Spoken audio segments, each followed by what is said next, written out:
नाही.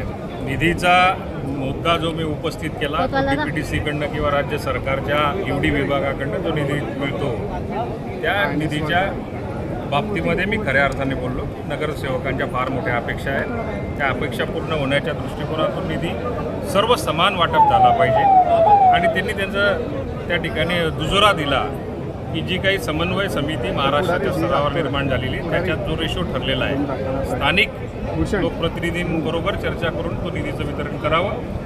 तो 18 तारखेनंतर त्याची प्रक्रिया लवकरात लवकर पूर्ण केली जाईल असा त्याचा मतितार्थ. पहिल्या दिवसापासून तुम्ही या भूमिकेवरती राहिलेला आहे की निधी सारखा वाटप व्हायला पाहिजे, शंका वाटते मनामध्ये तुमच्या? ही शंका वाटण्याचं काही कारण नाही, पण जो काही रेशो ठरलेला आहे त्याच्याप्रमाणे करावं ही अपेक्षा आहे. दादा, एक व्यासपीठावर एक खुर्चीची चर्चा बघायला मिळाली आपल्याला. व्यासपीठावर पहिले शेवटची खुर्ची दिली, नंतर गिरीश महाजनांच्या बाजूला खुर्ची दिली. कुठेतरी नंतर लक्षात आल्यानंतर हा प्रकार घडला का? कारण आपण महायुतीचे प्रमुख नेते आहेत, असं घडलं नको पाहिजे होतं. नाही, या खुर्च्यांचा खेळ जो आहे तो संगीत खुर्चीसारखा असतो. या खुर्च्यांवर माणूस होत नाही, लोकांच्या प्रेमावर माणूस मोठा होतो आणि आम्ही आमच्या पक्षाच्या जीवावर मोठे झालेलो आहे. कोणी खुर्च्या दिल्या काय नाही दिल्या काय याच्यावरती आम्ही काही मोठे लहान ठरत नसतो आणि तसा काही प्रकार नव्हता. सुरुवातीलाच आमदार ज्या ठिकाणी लिहिलेलं होतं त्या ठिकाणी मी जाऊन बसलो.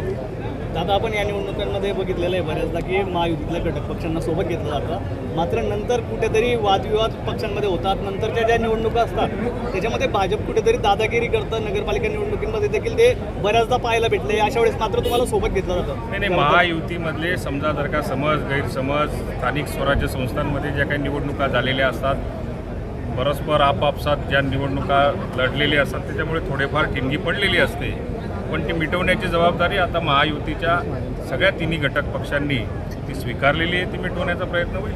कालही बैठकीला तुम्ही नव्हते, कालच्या बैठकीलाही नव्हतं तुम्ही? कालच्या बैठकीचा माझा काही संबंधच नव्हता. काल शिवसेनेच्या उमेदवाराचा पाठिंबा डिक्लेअर करण्याकरता ती होती.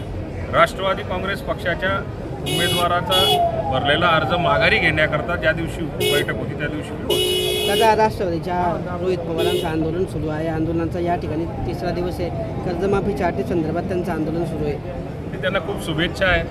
आंदोलन करतायत, खरोखर करतायत, एवढं फक्त झालं पाहिजे. आज राज्य सरकारने घेतलेल्या निर्णयानंतर ते आंदोलन करतायत. राज्य सरकारने घेतलेला निर्णय हा शेतकऱ्यांपर्यंत पोहोचवण्याच्या दृष्टिकोनातून अधिवेशन काळामध्ये 30 तारखेपर्यंत प्रत्येकाच्या खात्यात कसे पैसे जातील आणि शेतकऱ्याला मदत कशी होईल असा प्रयत्न राज्य सरकारचा आहे. आता या आंदोलनाच्या मागे त्यांचा हेतू हा काय असू शकतो हा येणारा काळ ठरवेल. त्यांना शुभेच्छा आहेत. त्यांनी असंच आंदोलन चालू ठेवावं की जेणेकरून आमच्यासारख्यालाही न्याय मिळेल. दादा, नाशिक आणि जळगावची जी जागेवरून जी झटापट शिवसेना भाजपमध्ये झाली ती खरोखरची कुस्ती होती का नुरा कुस्ती होती, काय वाटतं तुम्हाला?